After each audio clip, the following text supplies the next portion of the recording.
Now let's continue our conversation as everyone is gathered here. In the first lecture, I talked about several key points about the main causes of our suffering in personal life. The first key point is the lack of energy. People don't even suspect how strongly this factor affects their lives.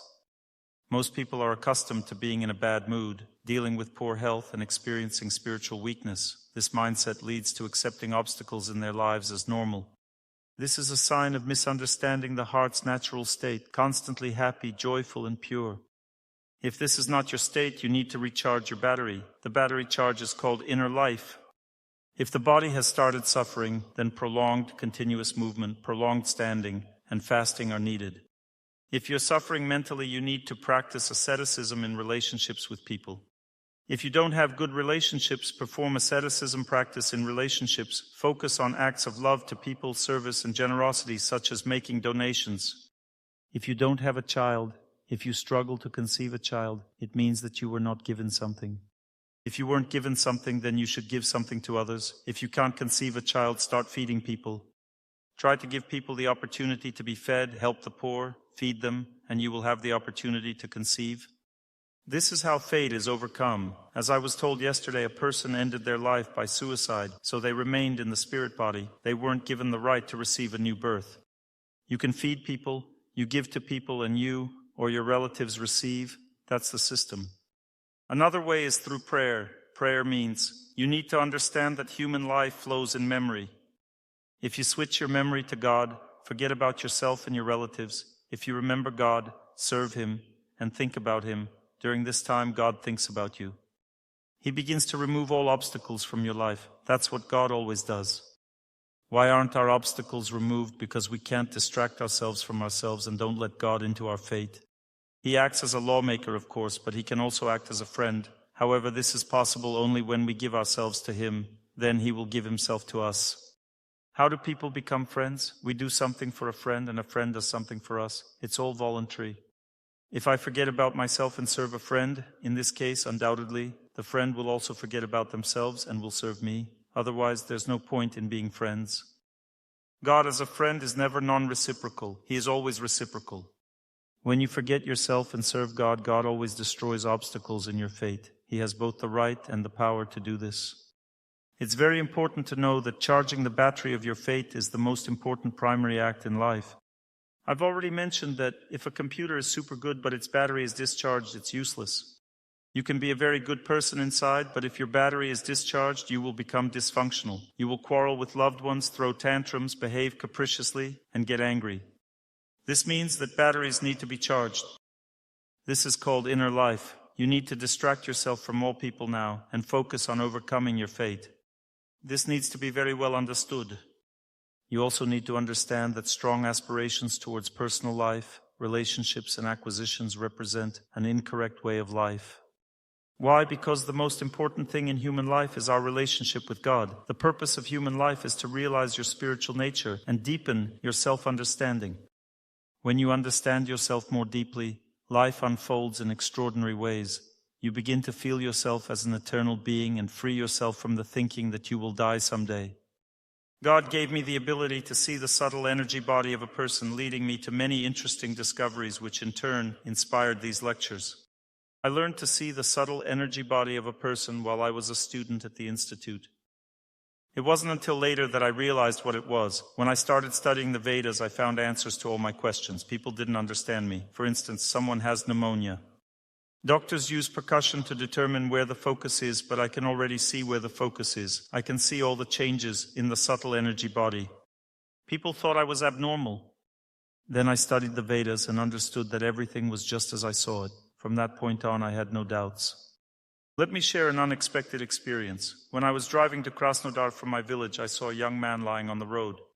He was apparently driving fast. He felt like driving for real, and he did drive for real. Now he was lying near his car, gradually separating from his body.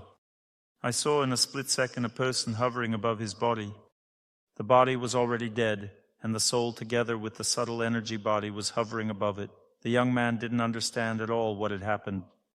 He didn't grasp what was going on and seemed deeply surprised. In his mind, he was amazed because he didn't know that a person doesn't die. He couldn't understand at all. Why am I here while my body's over there? He tried to return to it, but it was too late. There was no possibility to function there. The life energy was already destroyed, and the body was no longer functional. Why do I share this? Many live in ignorance about them being eternal, thinking that people die. Once someone approached me saying, "My mother died." I replied, "Your mother hasn't died. I can see her right now." I started describing her character, and the girl was very surprised. I could see her mother. She was alive. She's alive, not in this body, but in another dimension. The bond between relatives remains for a long time, across many lifetimes. We must understand one thing: life is much deeper and more amazing than we can imagine. If a person moves in this direction, seeks to understand this world more profoundly, seeks to pray, tries to overcome their fate differently, not just chatting with each other, but from within, they begin to understand that there are higher powers. They truly live a very happy life. They go where they need to go in life. Even animals nurture their children, build shelters, and seek food, just as humans do. We just do it in a more sophisticated way. Animals also specialize in their activities. They cannot change their majors which God created for them. For example, a dog's major is to guard the house. Moles dig burrows. Beavers construct underwater lodges. Each animal has its own area of specialization. Bees have a honey production company. Everything is set up, everything works. Cows have a manure production company. Each animal has some major. Cow's major is also to be mothers and feed everyone with milk. Work, major, or a certain qualification does not represent a basis for being human. The basis of being human is only conscience, the ability to live honestly, and the ability to recognize and comprehend our spiritual nature, our purity, and our eternity. Animals cannot act by conscience or reflect on their eternal soul. This is the purpose of human life. Animals do everything else just like we do. They give birth to children, raise them, nurture them, protect them. They also have their own states. Wolves have a pack. This is their country, their state, and so on. Animals have all of this. Please don't think that this is the purpose of human life. The purpose of human life is to comprehend our relationship with God, our spiritual nature, and our purity. Since this is the purpose of human life, this is what grants us unparalleled, absolute abilities to live happily. When a person develops spiritually, the first thing that happens is they begin to feel how to overcome their fate.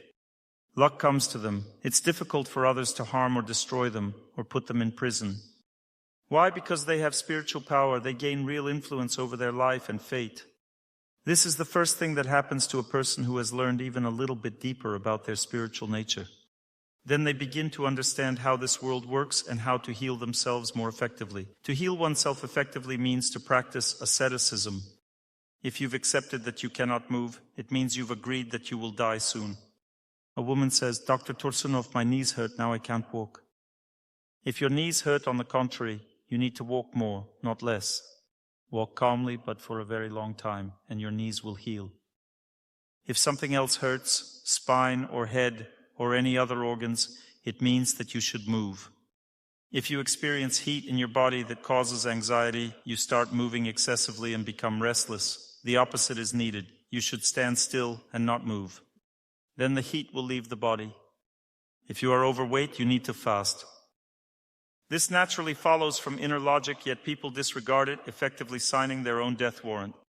This happened intuitively. In my youth, I had pre-asthma. It was hard to breathe. I started moving more and breathing longer. My pre-asthma went away. I understood this law. I thought, if I have trouble breathing, it means I need to move longer to get my breath back. I got my breath back and this illness went away.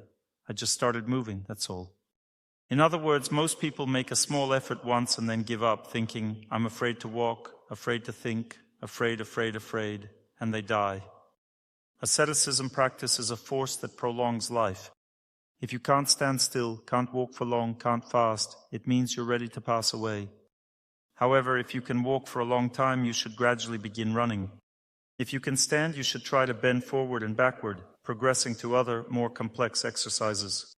Age is not a barrier at all. During our festival in Anapa, I was running along the seashore and saw a person running along the sea who was around 80 years old. He was running, not walking but running. Though his run was very slow, he was running actively, but his steps were small because his body was old and he ran like that. He ran for a long time, and I understood that this person would live for a long time. Why?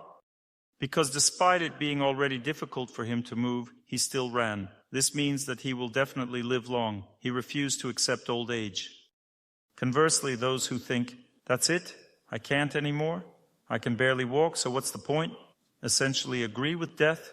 They're inviting death. Similarly, when your husband leaves, if you react with desperation, pleading stay, or aggressively saying leave, you're signing your own sentence. If your husband is leaving you, let him be. It signifies something is wrong in your relationship. Instead, begin praying, start loving people around you, focus on serving your husband, behave properly with him, invest your energy in him if you have any. If not, replenish yourself first. Truly happy are those who understand this world deeper and deeper. The more profound your comprehension, the more opportunities you create to overcome all obstacles in life. The Vedas explain it beautifully. A person taking water from a river will always have enough for irrigating fields if they have a large plot, for the sewage system, or for drinking. Water from a river provides abundantly for all needs. If you take water from a well, it may not be enough. You'll have to dig another well. Similarly, when a person comprehends the highest goal of human life, there is enough energy for all other goals. The highest goal of human life is God. God resides in nature, in human purity, and at the altar. These three energies of God, three sources of God, nature, human purity, and the altar, are sufficient for everything. Nature provides all types of health.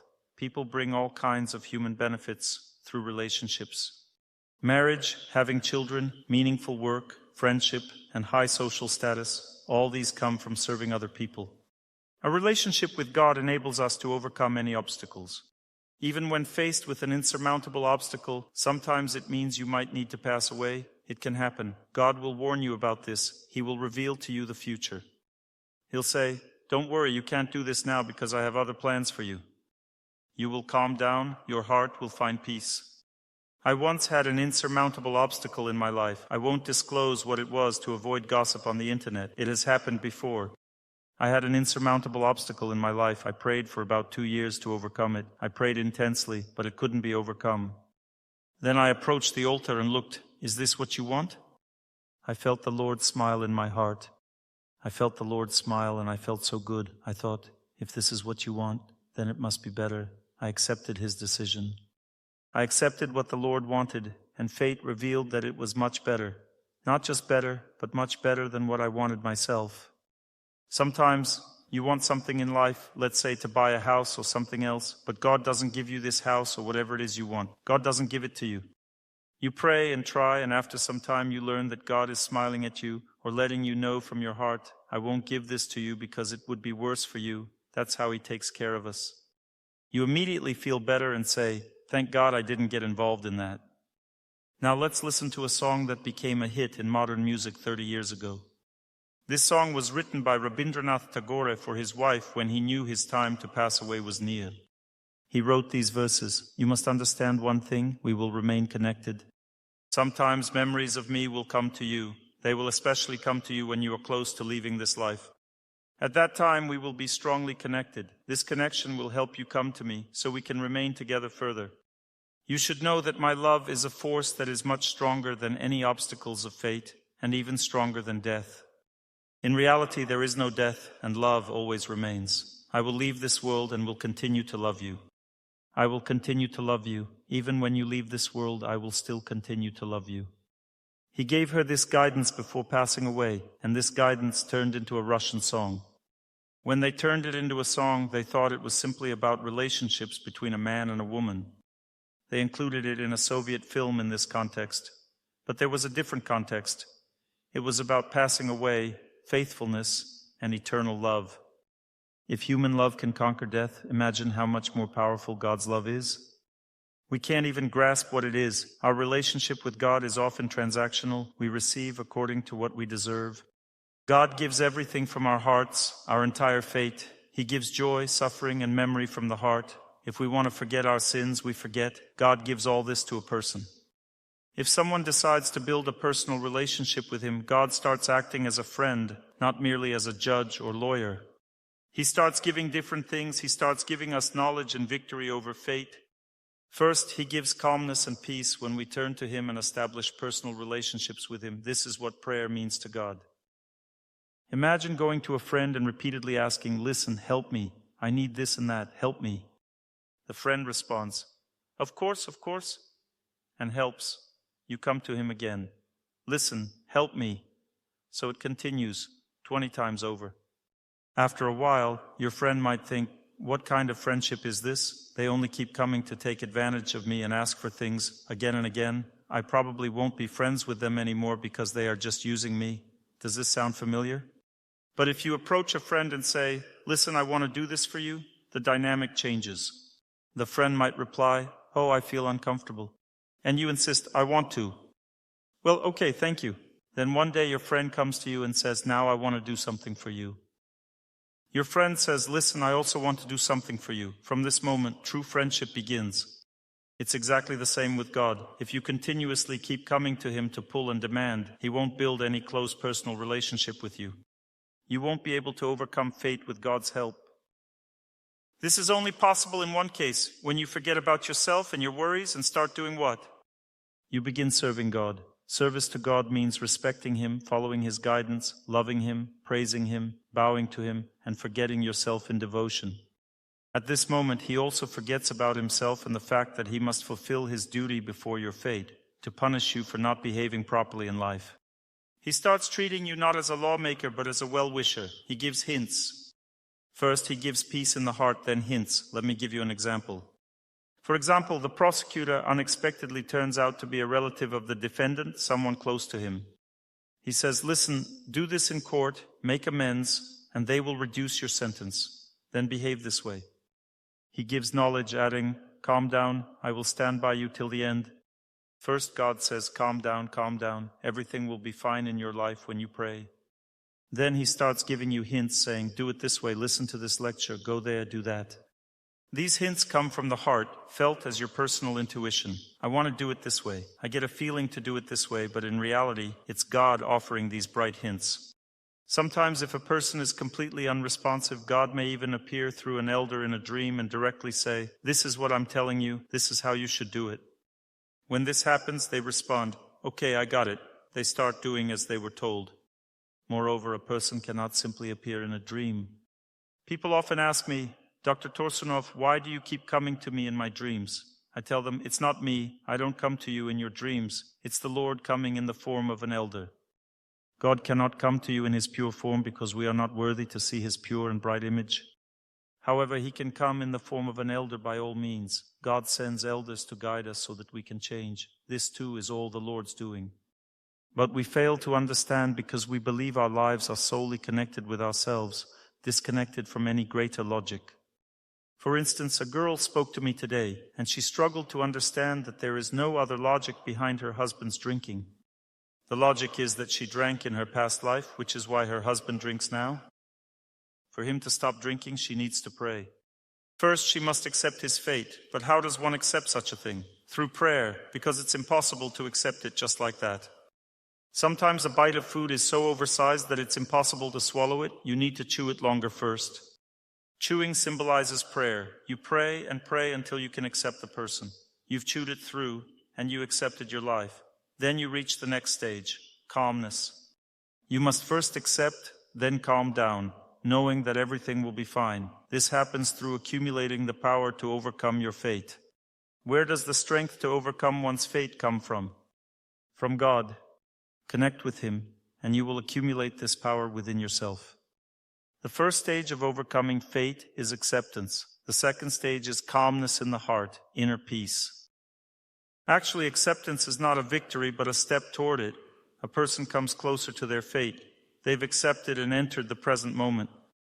They've stopped focusing on the past or future and became grounded in the present. They accepted their fate, whether it's their husband, job, prison, or illness, whatever it may be. The second stage of overcoming fate is calmness. Everything will be fine with me. The next stage is influence. First, a person receives knowledge of what to do. Then they start doing it and overcoming their fate. It can happen that at this stage, you can interact calmly with people without tension, with whom you could not interact before at all. In the third stage, everything transforms inside a person. Their inner self, their actions, and the events around them change. To the point that you're flying in a plane and its engine fails. You go through 3 stages of overcoming fate. You start to concentrate and pray. In the first stage, you develop calmness, believing that everything will be fine. In the second stage, you gain influence. You begin to feel how to pray for the engine to start. In the third stage, the engine starts. A person has unlimited possibilities to influence a situation, truly limitless possibilities, but we often don't know any of this. We have no idea about it. I'm even talking about mechanics. I was recently told about a case. A team of people was flying in a helicopter and one person knew that they were out of fuel. Despite this, he still managed to pilot a helicopter to a place where it could land. If he hadn't done it, the helicopter would have crashed. When he landed, they opened the fuel tank and everything was already burned out. There hadn't been any fuel for a long time, yet the helicopter still flew. How this was possible, nobody knows, but everyone survived and the helicopter was already dead when it landed. It couldn't work anymore because it had been operating in an incorrect state. It was functioning under God's influence, by divine power. This is incomprehensible to us, but these people's lives were saved because the pilot wasn't distracted by anything. He was simply in prayer. There were 2 pilots, and one commanded the other to fly. He told the junior pilot, "You fly," and began praying to God. They had fuel for only 3 minutes, but they flew for another half hour. There can be countless such events. Most importantly, in early childhood, we understand the purpose of our human life, but then we somehow forget it. As the song goes, from the pure source. Where is the pure source? It's my soul. Beautiful distance. What is it? It's the bright world that I must reach in this life. In this life, I shouldn't aim for good wealth, prosperity, or a good family. I must reach the bright world. I must reach a beautiful distance during this human life. If you truly understand this, you direct your energy there, then you also receive everything else you wanted in this life in parallel. Because when a person sets higher goals, lower goals are achieved naturally. If a girl wants to create a family, a small family, what should she do? According to the Vedas, if you want to create a small family, the easiest way is to create a big family first. What does a big family mean? Love everyone, keep people very close, take care of them, and of all people around you, your acquaintances and friends will become your close ones. When everyone becomes close to you, you'll become so beautiful that you'll be able to choose who to create a family with.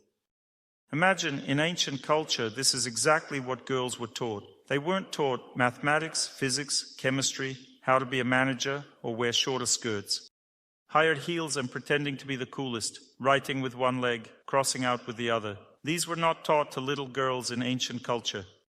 In ancient culture, little girls were taught how to care for others and began practicing asceticism. They learned to care for everyone, learned to cook, learned to feed the poor, learned to help everyone, learned to help parents and friends, and so on. Girls in ancient culture constantly took care of everyone, and therefore God gave them good husbands very early, already at 17 or 18 years old. At that age, they were already married to a good man. They quickly got rid of bad karma. Now, if she marries a good man at 30, she can thank God because she's not doing the right things all the time. The guy also doesn't know what to do. I have a relative who sits around moping, not knowing where to go to work. Just go work somewhere, and you'll become a solid person. Start doing something for people, and you'll figure out what to do along the way. Because a person can only develop through activity, not by sitting and dreaming. You need to at least do something for people. When I first started healing people, I never thought about charging for it. I simply went to the clinic and helped everyone. I would enter the ward. I was a simple guy from Serov, a nearby city in the Sverdlovsk region. I would enter the ward and ask, who needs help? A student, about 20 or 22, 23 years old, would enter the ward and ask, who needs help? A woman or a man would say, help me. I'd ask, what hurts? They would say, this and that. I'd press various pressure points and start talking with them. I wouldn't leave until they felt better. Then I'd move to the next person. Soon I didn't even need to ask anymore. As soon as I entered, they'd say, come here. People realized that I wanted to help, and they began to take advantage of it. Other students laughed at me, saying, Karta, look at this performer. I kept doing it, and by the 6th year I had gained qualifications. I knew how to heal and had my own methodology. A queue started forming for treatment, but I never asked for money for healing. People would just bring me food and other things, and that's how I lived.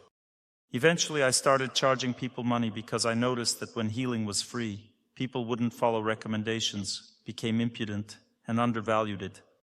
But that's a different topic. Now, I don't heal anyone at all. I just teach my students and live by that, focusing on training them.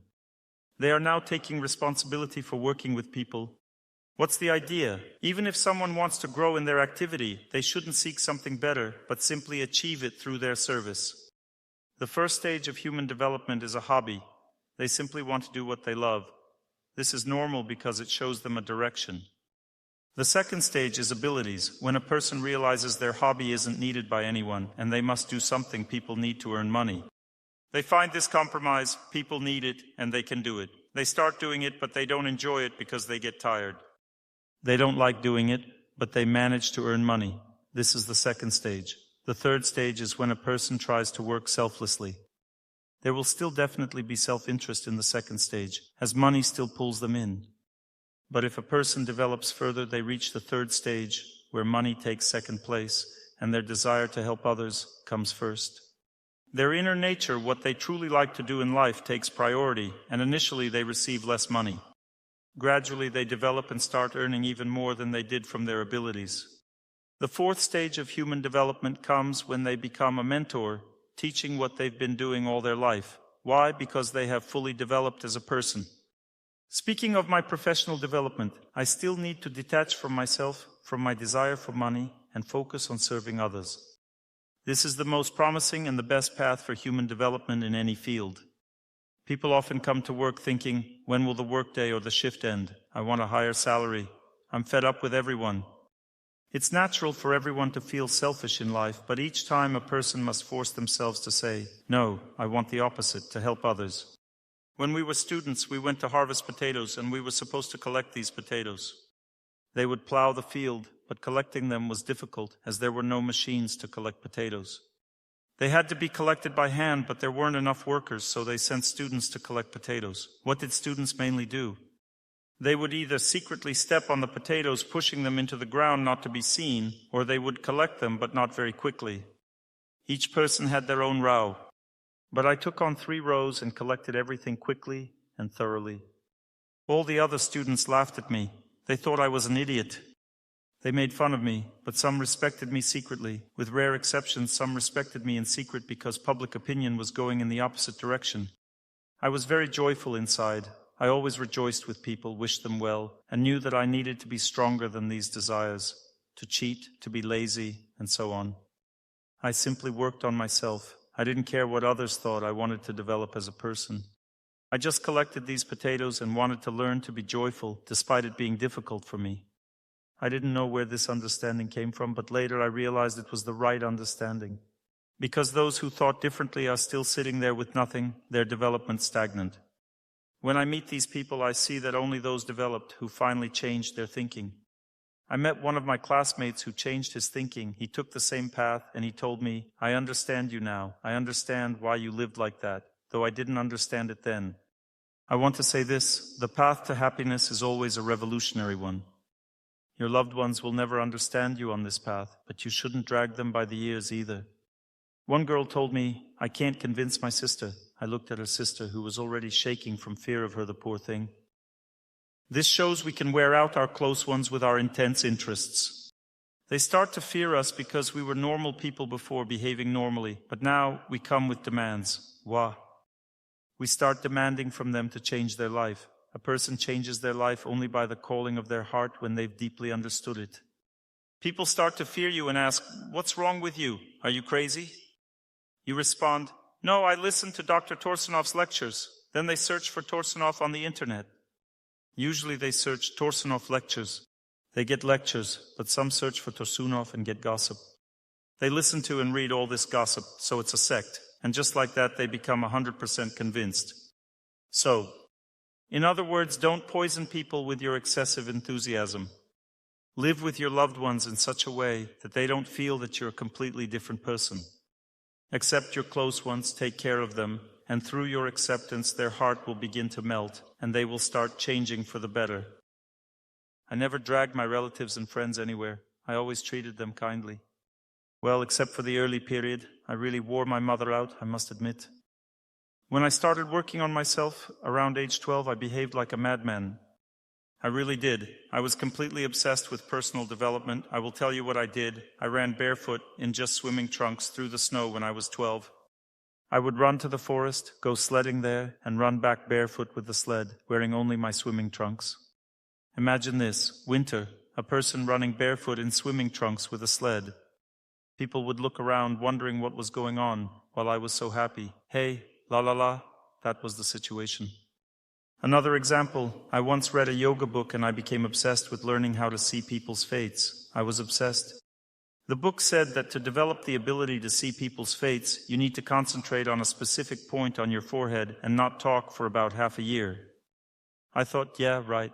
I focused on this point and concentrated on it constantly all the time. It started hurting a lot at first, then there was pressure, then suddenly something began to open up. I would walk around always focusing on that point, and I became indifferent to people around me. I stopped talking. My mom said, Oleg. Eventually she took me to a psychiatrist. My mom said, something's wrong with my son. The psychiatrist managed to get me to talk. When I came to her, she looked at me like this. She took my hand and said, we are of the same blood, you and I. She explained, I do exactly the same things as you. Tell me what you do. I thought, this is a serious case. There's a serious exchange of experience happening. I started telling her everything, focusing on the point, concentrating, looking like this. She says, exactly, well done there, you're on the right path. I say, I've also learned how to make people fall asleep by looking at them. She says, well, look at me, make me fall asleep. I started looking at her. She began to yawn. I say, you're focused on me, that's why you're not falling asleep, but if you weren't doing anything, you'd be asleep already. She says, well, you know, I've just been working for a long time today, I'm tired. She explained everything in her own way. Later, when I left, she called my mother and said, he has schizophrenia. She diagnosed me. My mother got scared because I couldn't enter the institute with that diagnosis. She went to see the city's chief psychiatrist and spoke with him.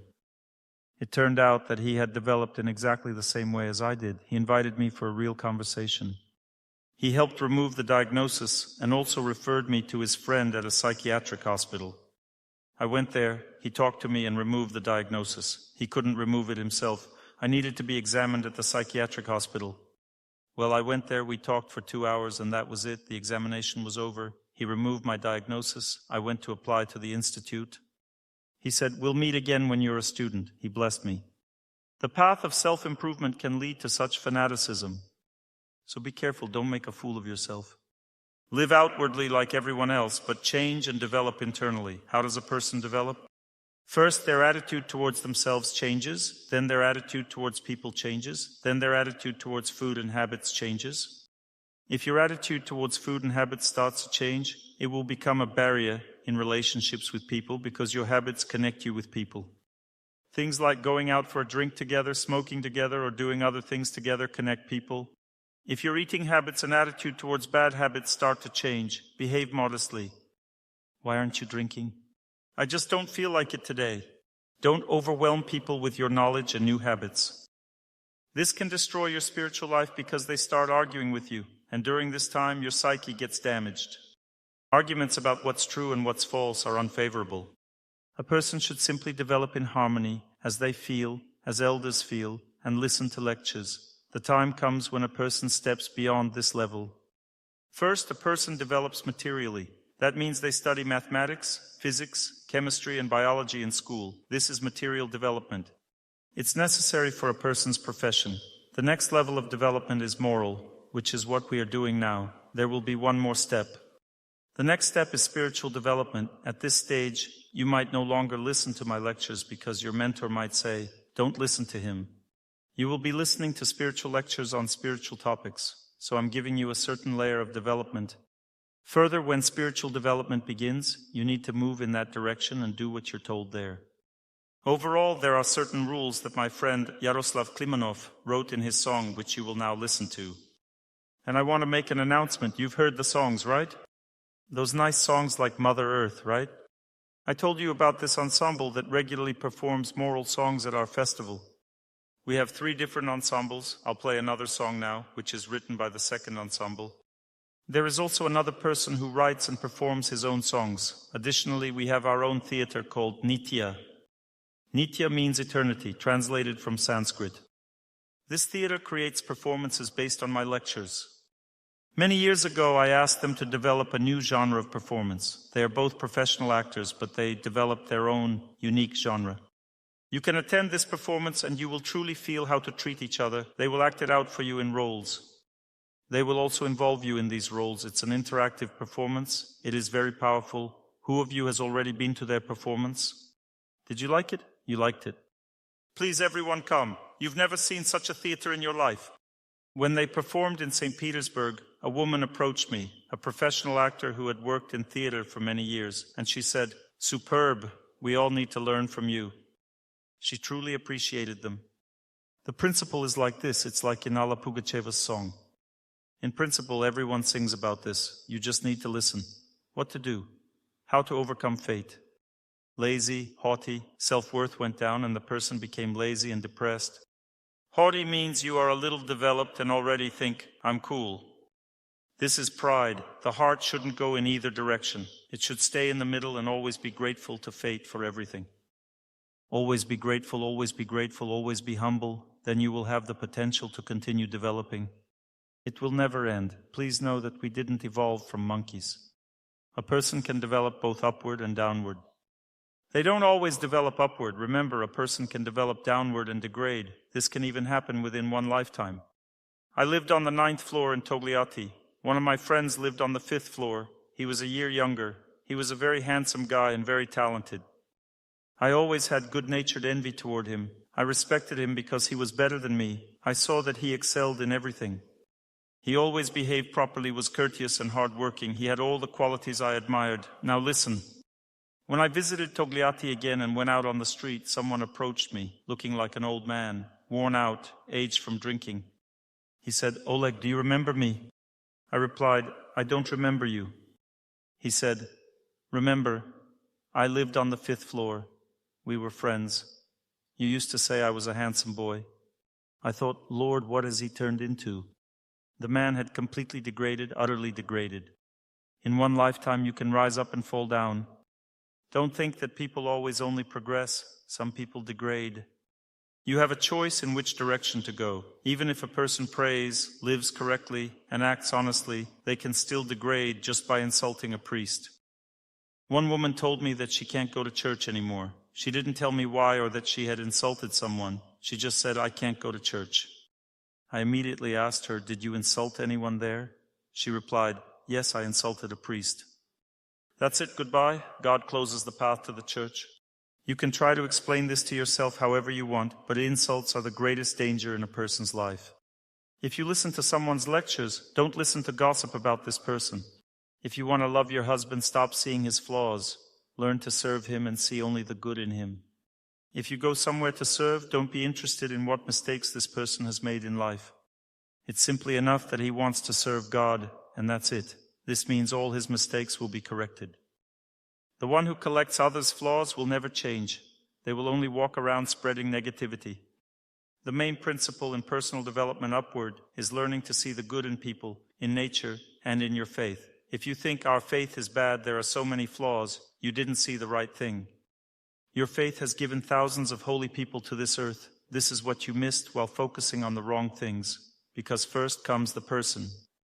When a person develops, they first see others' flaws. Over time, if lucky, they'll start seeing their own. Interestingly, when a person practices spiritual activities, they go through certain stages of developing their relationship with themselves. Would you like me to tell you about them? First stage, I am weak. Second stage, I am getting stronger. Third stage, I am already better than others. Fourth stage, I am strong. Fifth stage, I am dignified. Sixth stage, I became proud of myself. Seventh stage, I am worse than those around me. Next stage, I am a sinner. The next stage, I am fallen. Finally, the next stage, I am simply a servant of God. At this point, the person has completely purified themselves and become a soul. Such a person doesn't consider themselves either fallen or dignified. They simply feel like an eternal soul, that's all. At this moment, they truly understand themselves. At first, a person evaluates themselves only by their achievements. This is a sign of an undeveloped personality. All undeveloped people on this earth see only their achievements and evaluate themselves through these. They don't understand at all what's happening inside them. All developed people evaluate themselves by the amount of work done, by the number of sins, and don't pay attention to their achievements because they understand that it's not so important. It's important to remove sins. When a person removes sins, they begin to see themselves as a soul and understand that even seeing sins in oneself isn't important. It's important to see purity. This is how a person achieves victory over their fate. According to the Vedas and other scriptures, whatever a person concentrates on at the moment of death, that is what they achieve. If you dreamed about women all your life, you'll be a woman in the next life. If you dreamed about men, you'll be a man. If you dreamed about God, you'll come to His kingdom. This is the human path. We get what we want. There is no injustice in this world. Therefore, a person should, with all their heart, with all their inner strength, even for the sake of happiness on this earth, strive for inner life. This means contact with nature, movement, fasting, work on your body, relationships with people, and relationship with God. All of this together is called work on oneself. In this work, there are certain rules. The first rule, don't allow yourself to give up, don't retreat. The second rule, follow someone. Don't just go by yourself, but follow someone, because inspiration is transmitted from one person to another. Listen to someone's lectures. I constantly listen to lectures from my elders. I constantly do. I constantly listen to the voice of my elders. I never stay without it alone, because you need to follow someone. The third rule, understand that in this world, there are two fates. You have two fates, one fate in which you are now immersed in your memory, and the second fate is what God wants from you. This second fate or human mission is kept in great secrecy from the person. If a person seriously develops as a personality, gradually, bit by bit, God will reveal to you your mission for which you were born on this earth, but which only a few discover. When a person begins to live their mission or God's will, what God wanted from them since birth, such a person becomes so happy that we couldn't even dream of it. All obstacles in life are destroyed when they begin to do what God has wanted from them since birth. This is also their fate, but it's not written in the horoscope. It's written in the heart when your heart becomes pure enough to understand it. There is a good song about all these instructions. It goes, never give up, sing your song with love. Memory is the foundation. You need to know. You need to understand that memory is the most important thing in our life. Memory is sacred, as the song goes, like a reflection of a high flame. Memory is the most important thing in our life. Where do you think you direct it if you constantly say, Dr. Torsunov, help me, I, me, I, me, I, me? Nothing good will come of it. When a person directs their memory towards God, towards holiness, towards purity, if gratitude lives in their heart, service, and desire to help others, then the person overcomes their fate and begins to move forward. This is only possible if they have an example of how other people also live not for themselves. Then they can live the same way. If there is no example, they cannot. Gradually, the depth of this world and the beauty of people are revealed to a person. Through contact with purity, a person begins to see purity in their loved one, and this is what makes a happy family life. Nothing else is needed for it. Once you learn to see purity in your loved one, you can say goodbye to all your suffering. When I sought only pleasure from my wife, when I wanted to enjoy her, I always suffered from her words and everything she did. But when I saw purity in her, it all changed. How did I see it? I started taking care of her. I forgot about myself and just thought, well, at least one person out of two in this family should be happy. I understood that I wouldn't be happy and started taking care of her. At that moment, I felt her loyalty, her gratitude, her depth, her tenderness, and her beauty. I felt such deep things in a person. I understood that this is what I live for, to see this at least once in life, to see this depth of the close person next to you, with whom you live.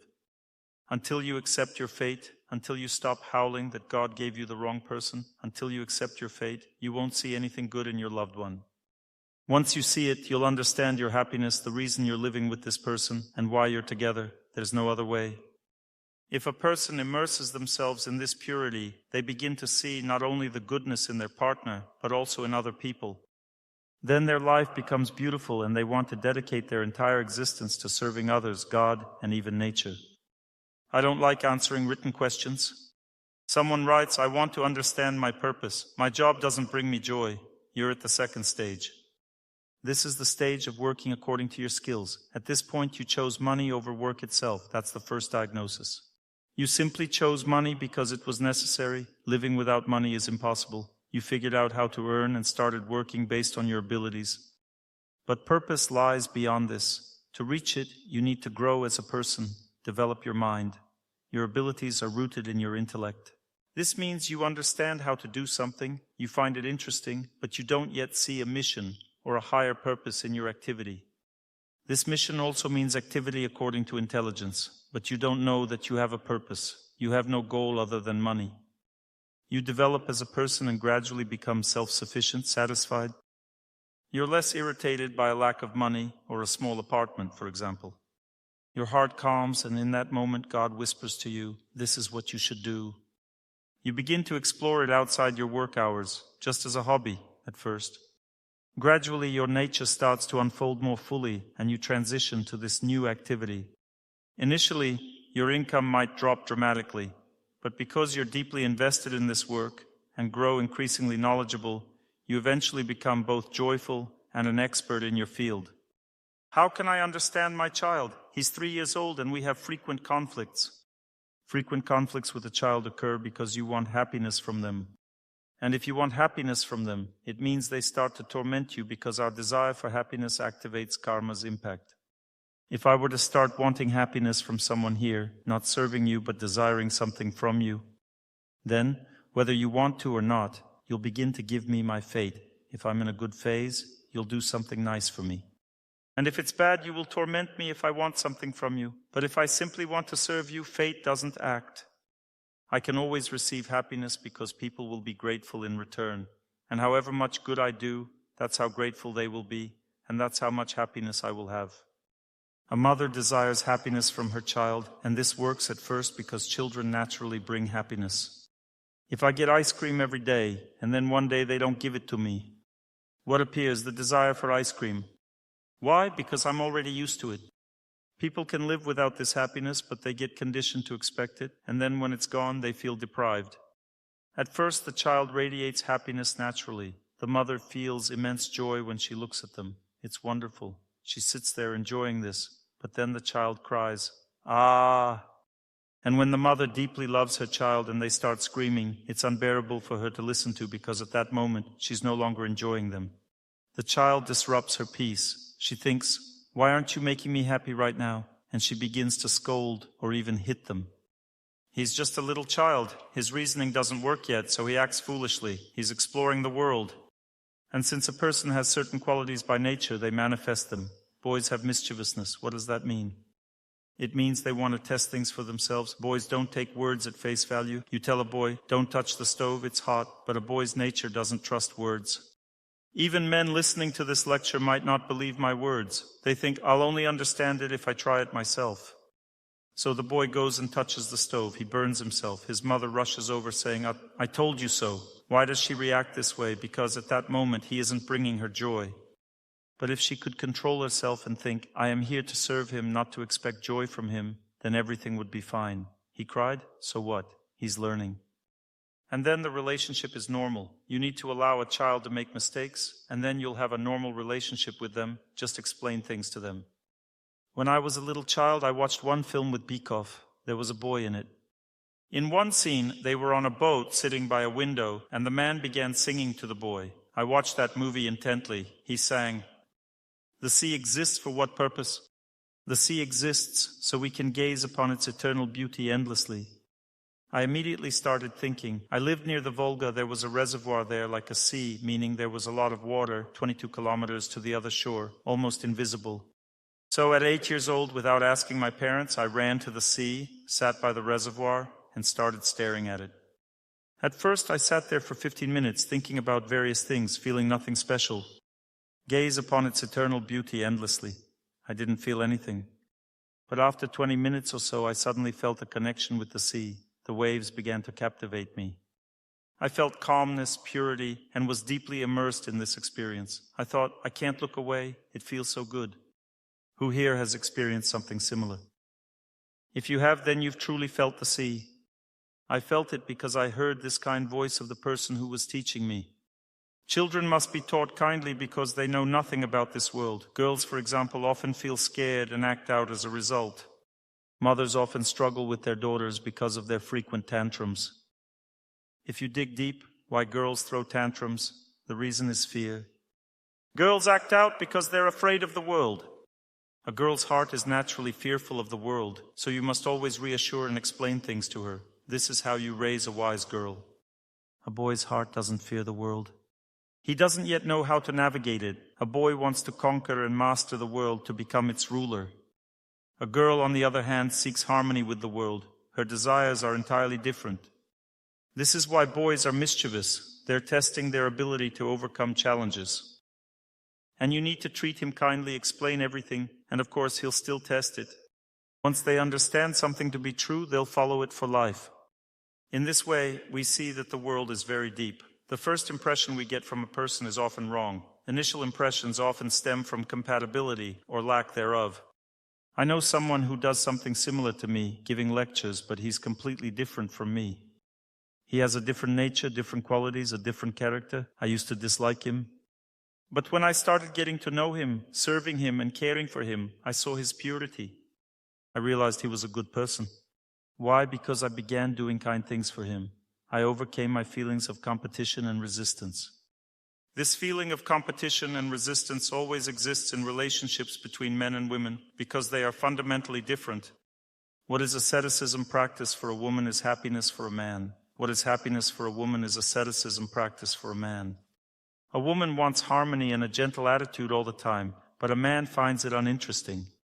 It's hard for him to be in harmony. He constantly needs something new. That means that a woman needs everything to stay the same, while a man constantly changes everything. Their natures are completely different, but when a person helps other people, they start acting not as they want, but as the other person needs. As you ask, how do you understand your child? You need to start serving them. Serving someone does not mean indulging their desires. For example, a child says, "Mom, I want ice cream," but that doesn't mean they should get ice cream. No, serving means understanding the depth of a person. It's about serving their aspirations, not their whims. For instance, a child starts to serve others. Say, he starts driving a car and says, "I'm building a house for Grandma." That's serious. It shows his aspirations. He needs support. Help him organize the construction.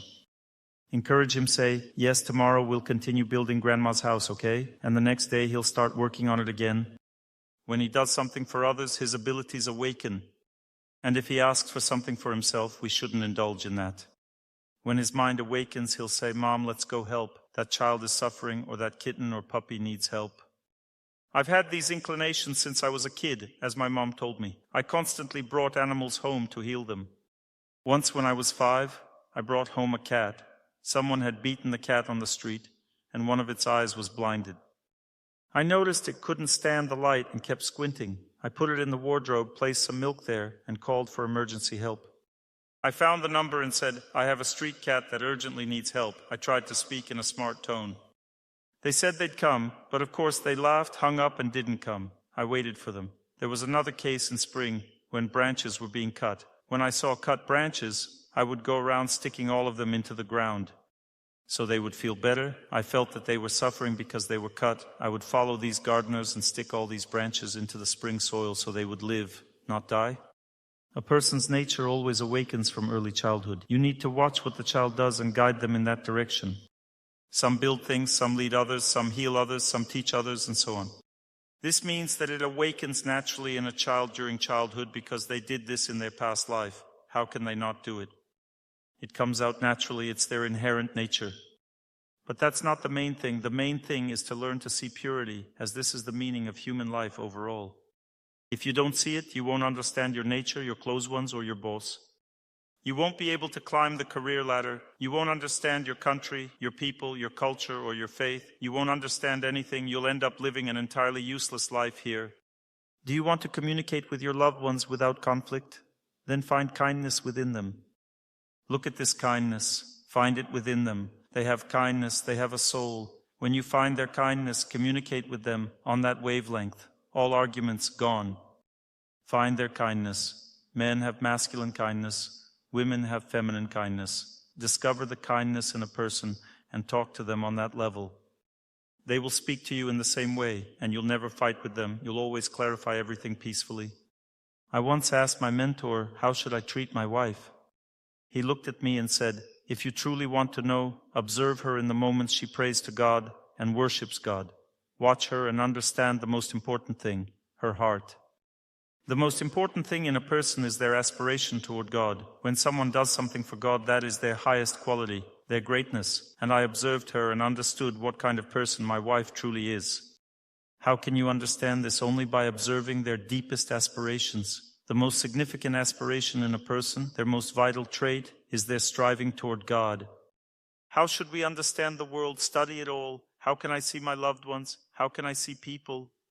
How can one not see God, not see nature? How should we perceive nature? Remember the song, the sun burns brightly in the eyes of loved ones. Share the sun like spring flowers.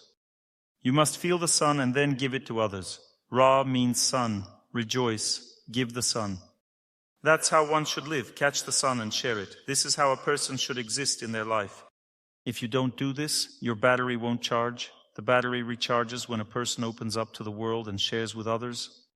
If someone doesn't do this, they will become sick, unhappy, and lonely because their batteries will be depleted. Is the system clear? Sunlight? Oh, the doctor told me I'm not allowed to go in the sun. It's harmful. The sea should be approached with caution because it's cold. I might catch a cold. And so on, and giving to others. What if I won't have enough?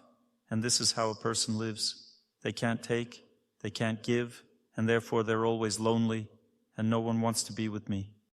My friends, frogs, leeches, and croakers, what questions do you have? I told you it's called Divya Rosa, the Skolov couple. The young lady in front of me, are your questions related to the lecture, or do you have something else in mind? Go ahead, ask.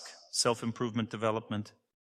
Ms. Yana, she's the mother at whose place I always stay. She feeds me, makes sure I'm comfortable, and puts me to bed. Do you want to say something? Well, then pass the microphone here. She's a trainer herself and has helped many women. Raise your hand if she has helped you. Many women have received her support and love. Thank you, girls, colleagues. I have a question about the lecture topic. 3 pillars. First pillar, moving a lot. Second pillar, stationary position of the body. Third pillar, fasting. Moving a lot is fine, easy. Fasting is no problem at all. But standing still, I'd rather die, honestly. Do you know why? Because that's where your aging resides. It's because there's so much uncontrolled heat in your body that it's spreading everywhere, urging you to move. It's saying, move, move, don't stand still. Where it's hardest to do something, that's where your illness is. For me, standing still was also the hardest at first, just like for you. My main problem was also heat. When I resolved it, tension surfaced and running became the hardest thing for me, but I conquered it anyway. Where you feel you can't do something is exactly where you need to act, but you need to do it carefully, as that's where your internal volcano is. That's where the illness has accumulated, and it needs to be gradually removed. So start with 2 minutes, then 3 minutes? Exactly, gradually. At first I started running 500 meters. You can't imagine how I felt. I felt like a sack of potatoes. I would run 500 meters and be completely drained. My wife and I started running together. She ran just like me, even though, as a woman, speed isn't her nature. I thought, God, how far have I fallen? Even though I practiced yoga and fasted daily, I wasn't moving enough. Little by little, step by step, I started to want more. The last time I was in Ufa, I ran 17 kilometers. There was a snowstorm. We ran for about 2 hours. After 1.5 hours, it seemed enough, but we decided to keep going. By then, nothing hurt, because everything that could hurt from running had already been dealt with over 2.5 years. And that's it. The body simply became young. Thank you. Thank you very much. The same goes for static positions. At first, you'll have a feeling that everything is swelling. You'll be scared. Then, as you gradually move past that stage, the next one will involve feeling heat in your body and unpleasant tingling sensations, as if something is about to tear. In the third stage, your whole body will go numb, as if it doesn't exist. And you might think, oh no, I'm probably about to get paralyzed. But in the fourth stage, a sense of lightness will suddenly appear. That's when you complete the first cycle of healing. This usually happens after standing still for about 25 minutes. After another 20 minutes, the cycle repeats itself. When the lightness appears for the second time, that's enough. Standing still for 45 minutes provides a significant health reserve, allowing for a long life. A very big health reserve is either fasting until lunch every day or water fasting once a week. Running for an hour and a half or walking for 2.5 hours is a very, very big health reserve. If a person achieves these successes, they don't need to fear getting cancer or any serious illness. They will 100% live as long as needed, because when natural old age comes, somewhere around 80, 90 years, a person already thinks, well, that's enough.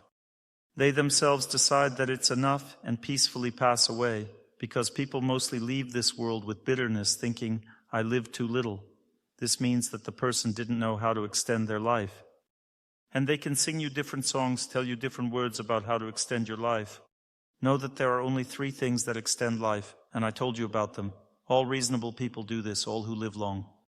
Analyze all elderly people, analyze them. I conducted this analysis. When someone lives past 80, they always follow at least one of 3 practices. Either they constantly fast, or they constantly move, or they constantly maintain stationary positions. At least one of the 3, and often they intuitively do all of this. I'll give you an example. There is a woman in St. Petersburg, the mother of a friend of mine, a grandmother now, who is 92 years old. Every day she walks many, many kilometers, around 10 or so, and only after that does she attend to the rest of her day. Then she ended up in the hospital and didn't walk for 2 weeks. When she was discharged, she had to use crutches. She simply couldn't walk. 2 weeks of inactivity were enough for her to lose the ability to walk entirely, given her advanced age. But then she started walking again, gradually recovering, and returned to her routine of walking up to 10 kilometers daily. This shows her determination to live. It means she'll live even longer. If she hadn't wanted to recover, she probably would have passed away within 6 months, but she decided, I'll keep living. Well, if you want more than fasting, stationary position of the body, and prolonged continuous movement, then you continue to live. The choice is yours. Do you want to die? Start deteriorating. It's possible to do so even at 25 years old without any issues. Your question. Sorry, first let me ask this young lady something. I unexpectedly took the microphone from her earlier. I'd forgotten, but her gaze reminded me. Thank you very much. Dr. Torsunov, I would like to ask about relationships with my husband. We've been married for 8 years, and before that, probably 5 years we didn't live together, we were just together. We have a daughter, she's almost 3 years old. During my pregnancy, which was quite challenging, our relationship worsened because I was constantly asking for care and support. You didn't have the strength. Yes, and he was very busy with work, preparing for the child's arrival and building stability. He didn't realize he needed to care for you. He lacked the strength for it. He wasn't strong enough to handle it. When the baby was born, it took me a long time to recover, and our relationship felt strained, as if both of us were choking each other. It became very difficult to communicate, whereas before we were very close and harmonious. Diagnosis: they're highly compatible as a couple. They're kind, tactful, and delicate individuals who dislike conflict and always try to resolve issues thoughtfully. That's the nature of this family. Now, your diagnosis? Why did their relationship deteriorate? What's the diagnosis? Just a lack of energy. Yes, the diagnosis is simple. Batteries are depleted. This is what I'm telling you about. 50% of relationship breakdowns stem from depleted energy. Both partners demand energy from each other, but there's none left.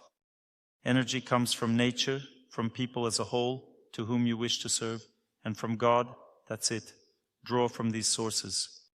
Dr. Torsunov, I used to pray and feel love, which I could then share. But now I give it all to my child, and my husband gets nothing. Even while praying, I'm thinking about other things. You're not aligned properly. This is a common mistake among women. When a woman sees a greater source of happiness than her husband, she immediately shifts her focus, and children always bring more joy than husbands. So she sees the warmth and love coming from her child and directs all her energy there, leaving nothing for her husband. Because a man receives happiness from a woman, and a woman receives happiness from a child. What should a woman do? She should use her inner willpower to detach herself from the child and give happiness to her husband. And she will receive happiness from the child effortlessly anyway. No need to make any efforts for this. And sometimes it happens that there's not even inner strength to pray. I can't force myself. This means you need to go outside and walk. You lack nature. As I told you, first nature, then people, then God. Without nature, there's no strength to pray. If you have no normal relationships with people, it means you're exhausted. You can't pray because of a negative attitude. You and your husband are focused on each other too much. Start feeding neighbors, friends, birds. Start building relationships with this world. Break open this shell. Make it so that you love everyone, and then, as in the song, we'll open the door, invite friends, start singing. Everyone will feel warmer. Whoever hears us will also start singing. A pure tear will fall from heaven. Fill yourself with relationships with people. We're trying, thank you. Right now, you only know how to fill yourself with God. You don't fill yourself with nature. You're lazy. You can't fill yourself with nature. You don't like to move. You don't practice any static exercises nor fasting. There's no relationship with people. You're concentrating just on yourself and your husband. You have few relationships with people, a bit more than movement, of course, and lots of relationship with God. There's an imbalance. You fill yourself with God, everything's great, but you have no strength left for maintaining health, and you have no relationship with your husband because there's no fulfillment from people. That's it. That's the diagnosis. You lead a wrong lifestyle. Thank you. Well, the young lady in front. Thank you for the question. Great question. I think many people realize they have the same issue. Hello, Dr. Torsunov. I have a very good family, a very good husband, and a wonderful mother-in-law, but I had a very difficult family of origin, the one I was born into. My father has already died. My brother also died tragically. Only my mother is left, with whom the relationship is, well, I don't even know what to call it. May I? I have a question for you. Look. If your family, the one you lived in during childhood, was as good as your current one, how do you think you would have developed? I've already answered internally.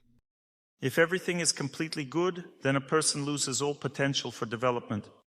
This means that they would simply be crippled. Therefore, God, in principle, cannot allow everything to be good for you. Otherwise, you would simply become a couch potato and that's it.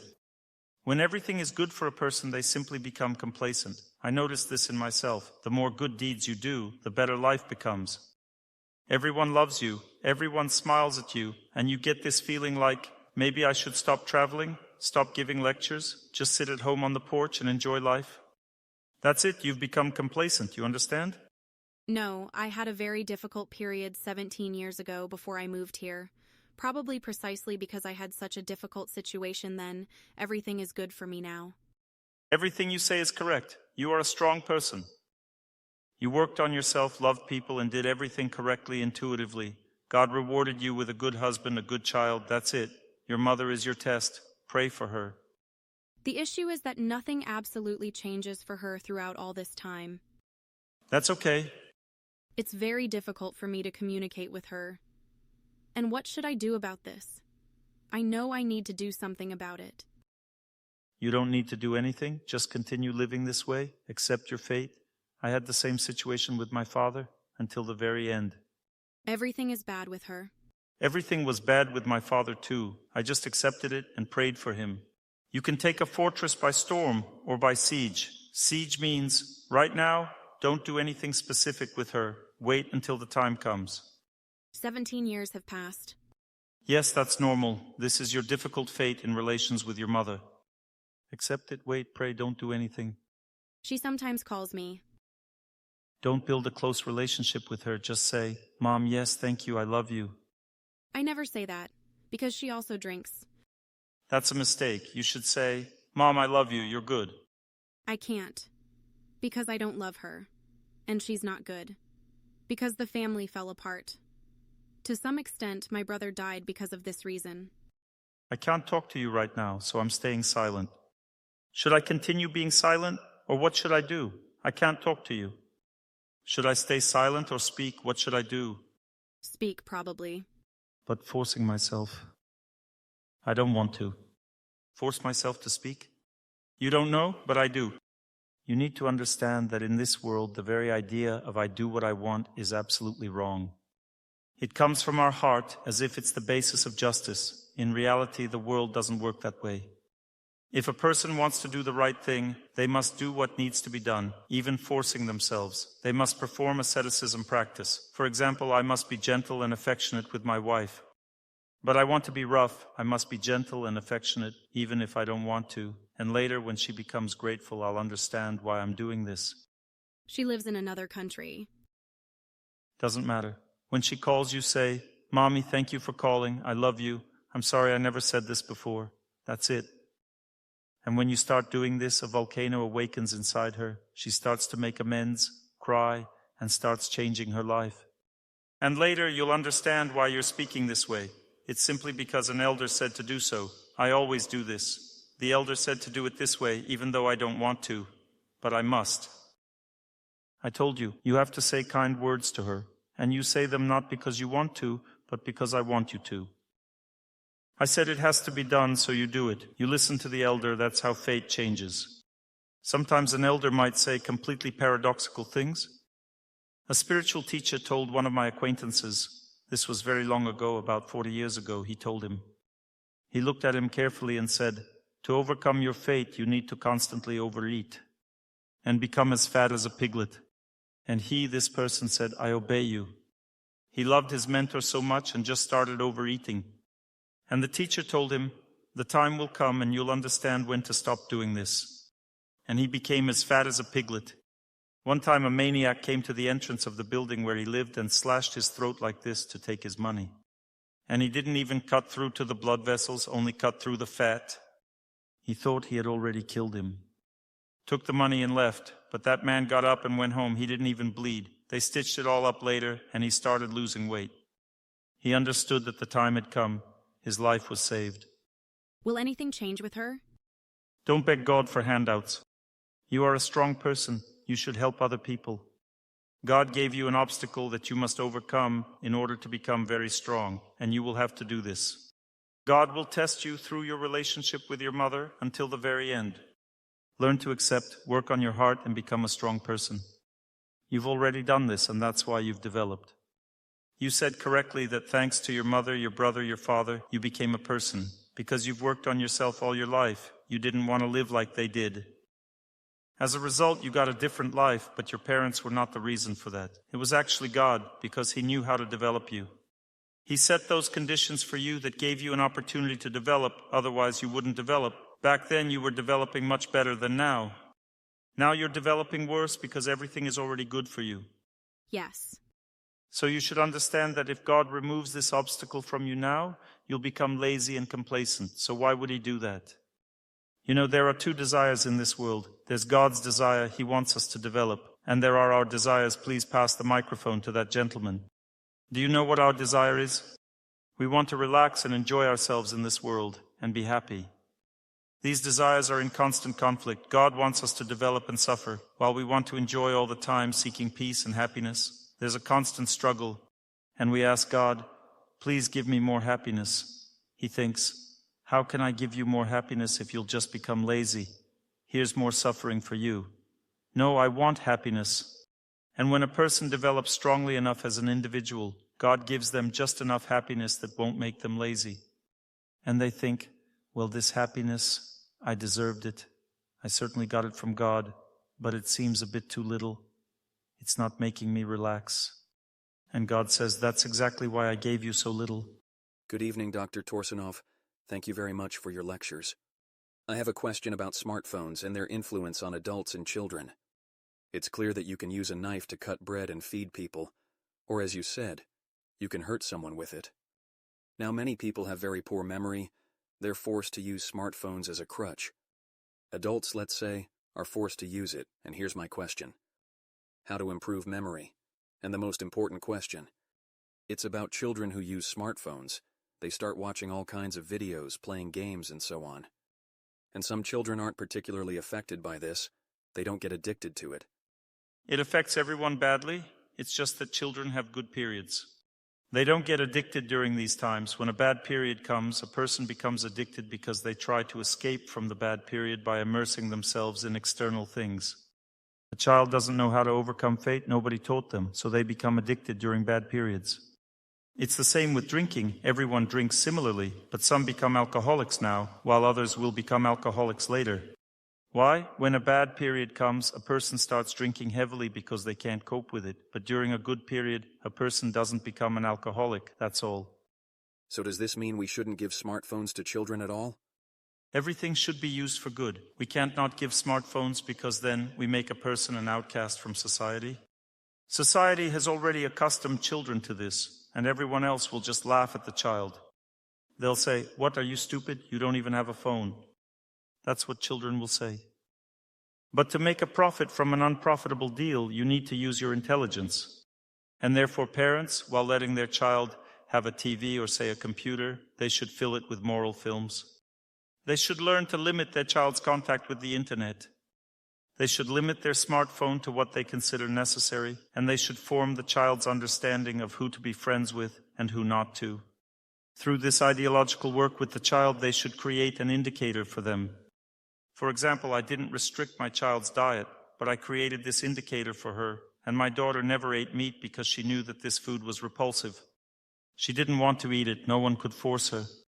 Why? Because I simply created this indicator in her heart through the correct explanation of life.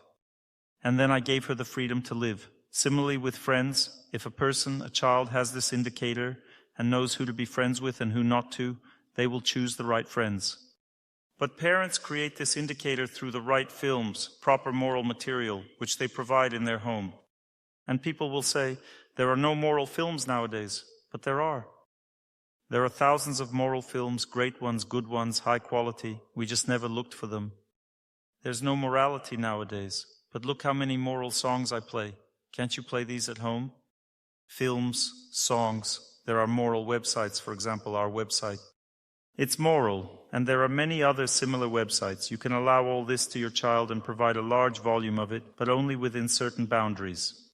Children must be restricted. If you don't set boundaries for your child, they will simply become stupid. In our time, a child can be carried away anywhere. The internet space is a terrible thing. There's so much frightening and nonsensical content there, and we must monitor. There are even programs, imagine. These programs are now banned in Russia, but these programs exist in the world at large, which are programmed to cause suicide in children. Can you imagine such programs exist, and children then end their lives by suicide? Some fool created this. And a child starts playing these games that lead them to suicide, and then they commit suicide. When psychologists uncovered this, they banned these programs on the internet, but there's so much that hasn't been uncovered. We don't know what all these games are leading our children to, and they lead to nothing good. I can tell you that for certain. Do you know how to determine what's from God? When you see a game, for example, a cartoon or something, there will be moral songs. There won't be any vulgarity. The faces will be beautiful and honest, not evil and rough. There won't be any fighting there. Good always triumphs over evil, but not cruelly, rather justly, and so on. And such cartoons, we know such examples existed in the Soviet Union for children. Even though atheists made them, they did everything right. We should follow their example. They have lots of good songs. These are moral cartoons. Your children should only watch this. They should be filled with this. And then when they later see all this trash there and so on. And when they see this trash, they'll immediately say, "No, I don't want to watch this. I don't like it." The indicator will work. That's it. But still, isn't it easier for a child to get immersed in this having a smartphone? Maybe it would be better with a basic phone? Well, they'll laugh at the child, you're right about it. But again, should we follow the crowd now? There are always two paths. One path is restriction. This is the path for advanced people, and the second path is correct organization of life, the path for those who aren't advanced. Children have weak intelligence. If you restrict your child, they will dream about smartphones their whole life. When their dream comes true, they will dive into it completely. I just know. I have experience. I have two types of friends. Some raise their children without isolating them from society, but instilling proper values in them, developing indicators, and these children grew up sober, reasonable, and serious. The second type of children, they were isolated from the world, sent to a spiritual school. The child grew up there, and then when they entered into the world, they saw that they had been deprived. They weren't shown this, weren't shown that, and they rushed into it and lost their head, and it's the same every time. Therefore, this method of education through complete isolation of children doesn't work, because children develop a strong desire to rush in the opposite direction afterward. But if we show children this whole world, while showing them and instilling correct values, they then choose for themselves where to go. This is a riskier path, but it develops the child's intelligence. Similarly, there's a method of treatment that Michael Jackson used. This method of treatment is not to contact bacteria. He simply completely sealed off his life and as a result died from a virus. Why? Because for a person to overcome bacteria, they should never break contact with them. Victory over viruses always happens through active immunity. Active immunity means that infection constantly enters the body, and the body is constantly alert because it knows there will be a battle. And then the body becomes strong. I've just shown the same example using education and life mechanics. Thank you. And about your memory, it's simply overheated. You are in an overheated state, that's why your memory is impaired. You need to contact with water, do static exercises, eat green food, practice stationary position of the body. Your memory will start to recover, and you need to study everything in the morning because natural memory is at its maximum until 10 a.m. After that, it starts to decline under the influence of the sun. Thank you very much. I also have very weak memory. Memory depends on the degree of the moon. The moon can be up to 90 degrees. When I was born, my moon was, what is it called when there's no moon? New moon, yes, that means my moon was only 4 degrees. This means a very sensitive psyche that can feel a little, but naturally I have no memory at all. I learned how to memorize. I simply learned. This was thanks to calming down, subduing myself, and multiple repetitions. So just study yourself. I always studied early in the morning. Everything I needed to learn. Thank you for attending the lectures. Your question, lady in the back there. Yes. Where are our helpers? He let go of the microphone. Just let it move by itself. But it usually moves in the wrong direction. Thank you very much, Dr. Torsunov, for coming to visit us. Finally, I have the opportunity to ask a question. Perhaps it's more related to faith. Maybe I'm going to ask some shocking things now, but nevertheless, my soul wants to know the answer. I'm 31 years old, I was married, but I got divorced. And during this whole period, about 9 years, we didn't have children with my husband. Although according to all tests, everything was fine. And now, when I've crossed the 30-year threshold, I keep asking this question more and more often. If there are no children, does it mean I'm not meant to have them? Right? No, it just means you haven't learned how to make it happen yet. Well, naturally, by this question of faith, I mean I have to learn to give, to pray. This concerns your physical health. You have very strong tension in the lower body. Even your legs probably hurt, right? Sometimes, yes, I have varicose veins. If you remove this tension, you'll be able to conceive a child right away. The tension is removed through prolonged, continuous movement, stationary position of the body, standing motionless, that's all. You know, this material world puts pressure from the outside, right? Each time I think either I'm living correctly, praying, let's say not begging, but doing everything to live correctly. You're living correctly. Do you have a husband? I'm not clear on that. I have a boyfriend now. What kind of boyfriend? To be honest now, I left my husband. That's why this man is a friend. You need to make amends now. Why don't you get married to him? The situation is very complicated. And who gave you this situation? Well, I suppose again it's due to my degradation. The Lord said to you, if you don't want to get rid of bad karma with your husband, live alone. You need to make amends now. Is your husband waiting for you? Is he still waiting? You know, I think he's interested in some girl now. He's doing well there. I feel like I still can't forget him. Can you imagine what she's doing? She left her husband and now she regrets it herself. Make amends and drag your boyfriend to the registry office by the scruff of his neck. You know, it's a complicated situation. My boyfriend has 2 children and he left his wife. Doesn't matter. If God gave you a man, take him to the registry office. Can I return to my first question? Ladies, you understand, right? God gave her a man. Who scratches whose face there? That's for you to decide. If God gave you a man, either drag him to the registry office or live separately. And if you live together without being married, it will all fall apart, 100% sure. I understand. Let me finish my question. Society pressures and says, you're this old already. Make up your mind. Go do IVF. Well, I say, I have my own dialogue with God. I will believe that everything will work out naturally. Right, you should walk minimum 2 hours and 10 minutes. And stand motionless for 1 hour and 5 minutes, and from that moment you'll have the possibility to conceive. Thank you very much.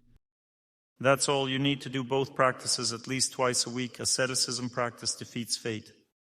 Thank you very much. Then report to me who will be born. Okay. I already know who it will be, but I won't tell.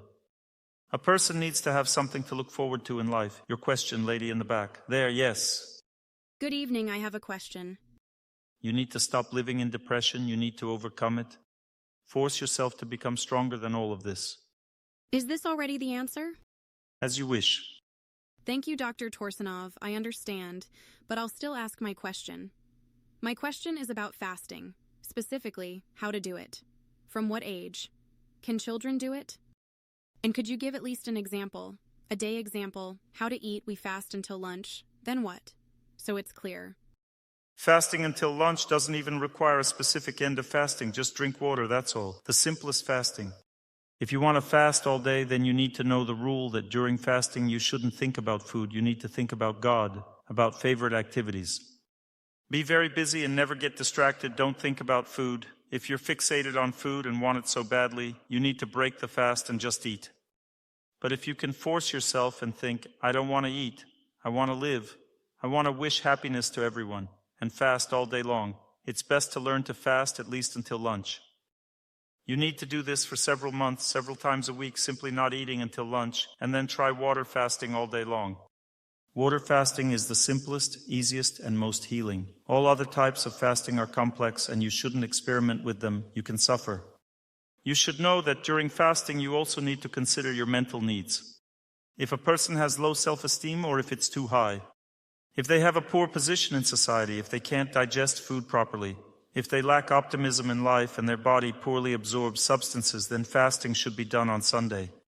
If a person lacks love for close ones, relatives, lacks closeness, family feelings, has disturbed sleep, can't sleep normally, if they can't relax, if they feel they lack subtle perception of the world, then they should fast on Monday.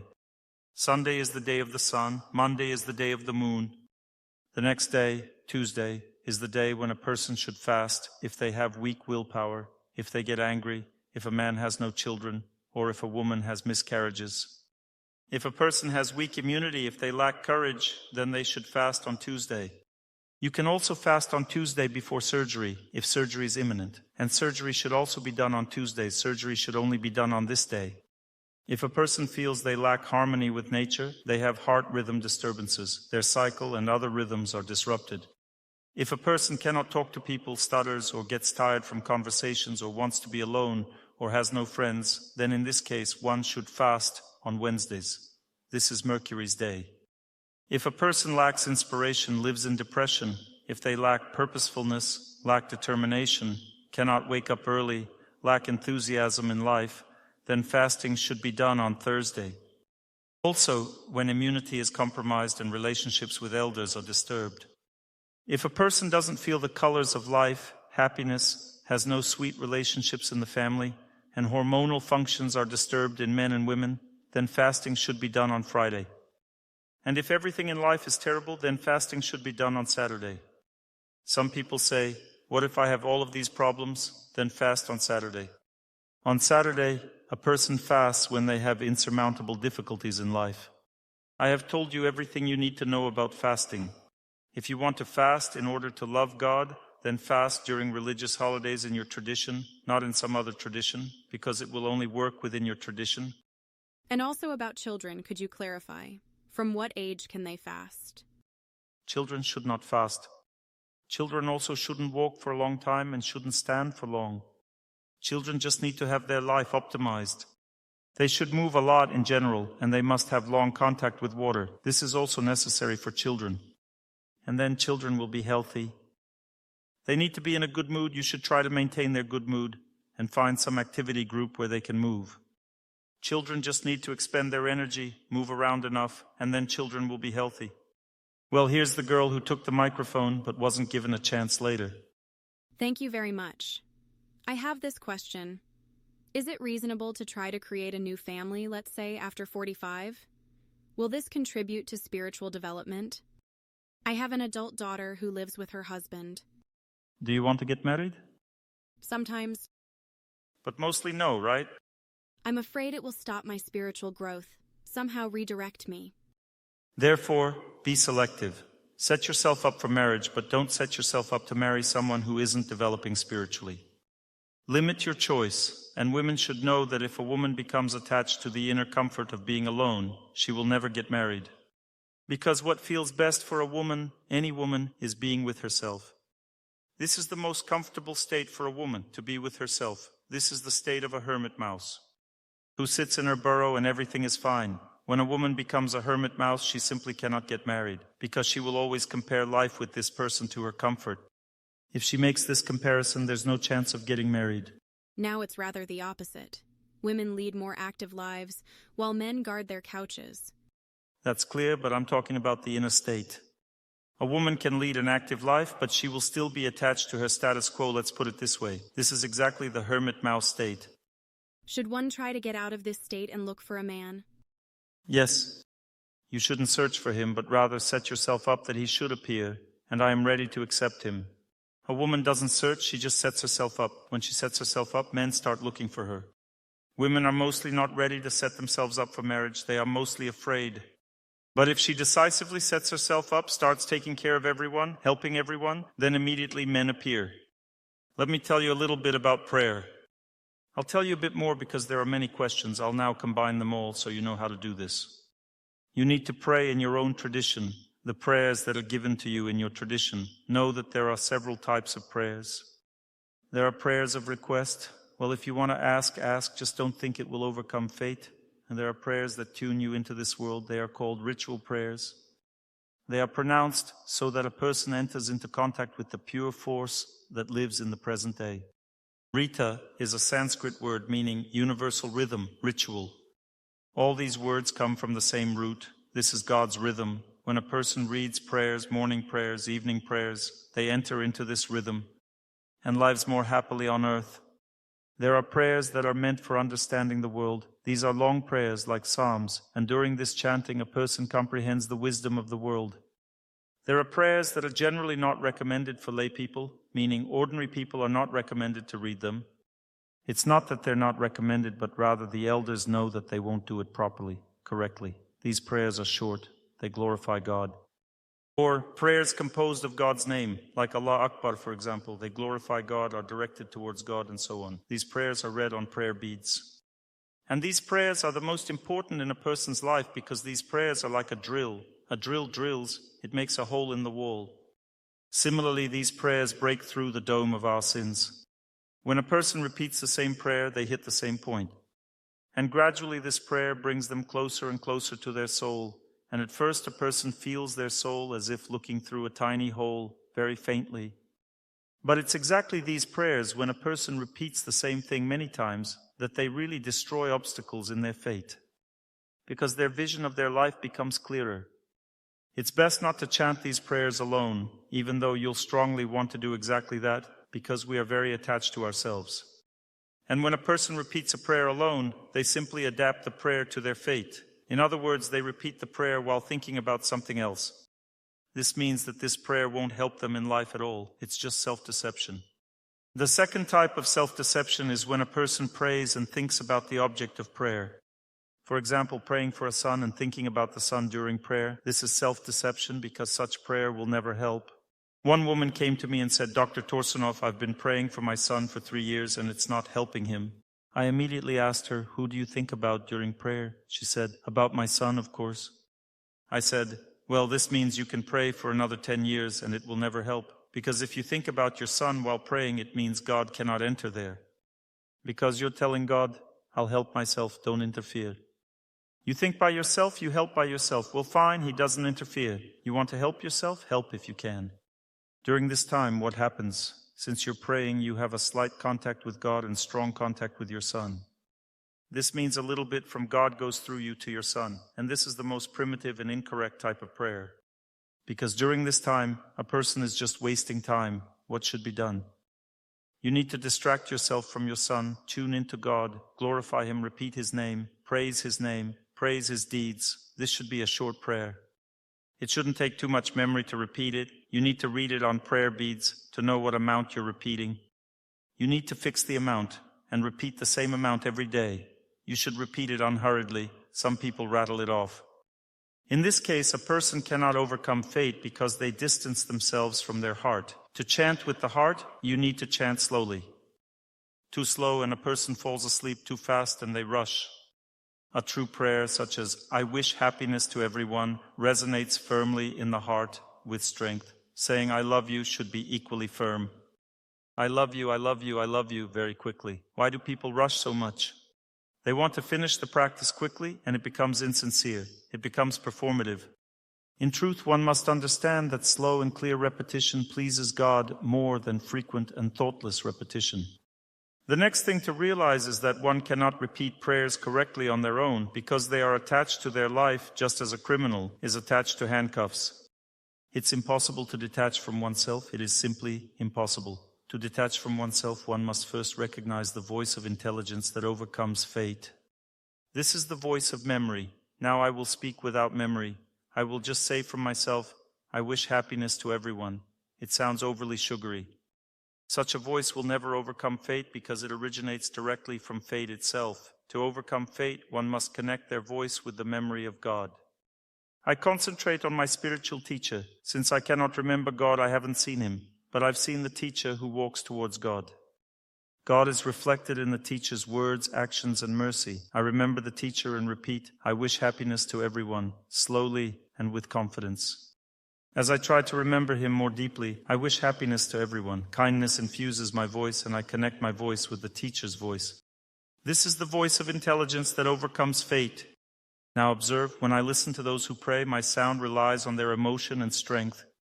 As a result, my sound becomes many times stronger than when my voice relies solely on my own memory. That's why it is said that in our time, when people are very weak, only collective prayer works. It becomes the most powerful tool for overcoming fate. Therefore, people should not pray alone, but together with their elders. Collective prayer works far more powerfully than solitary repetition. Observe now as I play a recording of those who pray. I wish happiness to everyone. I wish happiness to everyone. Notice how my voice fades. I repeated strongly with them, and then I repeated from memory when they stopped. I was remembering them. My sound becomes weaker and weaker and weaker. Did you feel it? This happens because memory is most strongly stimulated by the presence of actual sound. My fate also resonates as sound in parallel. I must overcome sound with sound. If someone is praying and I repeat together with them, joining their sound, then all of this together helps me forget about myself. This is the most powerful method to overcome fate. But remember, if a person prays, they must also awaken their faith. To awaken faith, one should connect with sacred objects they deeply believe in. For example, something happened. It's a sign from God. Let's say you were given some object.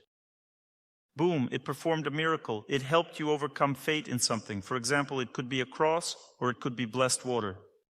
Or it could be an image of some miraculous icon. Or it could be an image of a holy person who strongly inspired you and you felt changes in your life. This is a sign from God. You should place it on the altar. Because when you start praying, you must take in your hands or look closely at that object, which awakens the memory of God. This object is given to you by God as a sign that this will help you listen. This is the formula. If you use the memory that God gave you and use the sound of those who pray when it is hard for you to live, the deeper you engage in all of this, and the more effectively it works for victory.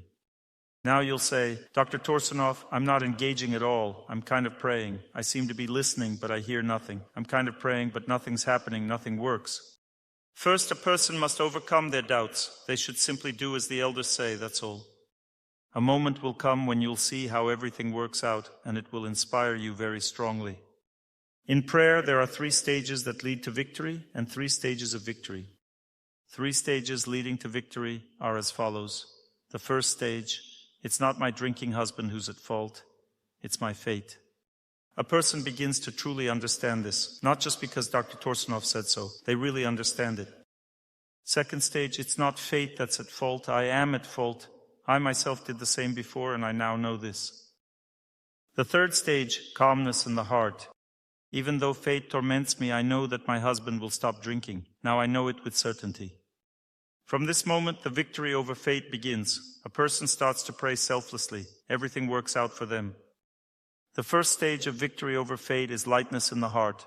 When I remember my husband, I feel lightness in my heart. I definitely feel that he will quit drinking soon. It's not even that I know it, I feel it. My heart has become light. Like in the song, "It's not by chance that my soul feels light, and not by chance that it's joyful." This marks the first stage of victory over fate. However, he's not quitting drinking. Doubts begin to creep in now. I wonder if something is wrong. There's lightness in the heart, but no change in his behavior. What's happening? It's because I have only passed the first stage. I must keep going.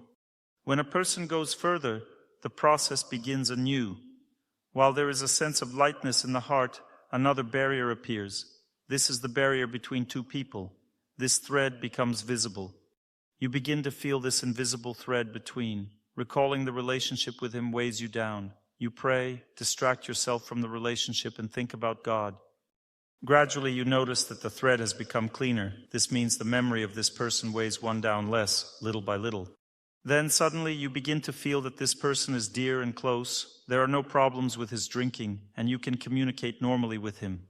You say, "Vasenka, my little drunkard, go lie down to sleep, everything will be fine." At that moment, Vasenka's conscience awakens. He thinks, my wife is a saint and I'm such a fool. This moment marks the third stage of victory over fate for Vasenka, which is in the heart. You continue to pray, and he starts to suffer from your prayer. He starts to moan, saying, "I'm a fool, I drink." Then he comes and says, "I want to quit, but I can't." Then the next stage comes when he says, "I can drink less now." Then at some point he says, "I want to work." He goes to work, and then he quickly quits drinking. This usually takes about 5 years, since it's the first time. The second time, it may take 3 years. The third time, just 1 year. By the fourth time, it might take as little as half a year. Ultimately, the duration depends on the severity of fate. I have never encountered a case where a person, even with the heaviest fate. An experienced person usually needs no more than 6 months of prayer to overcome a problem. Most often, it takes about 2 months to say goodbye to problems.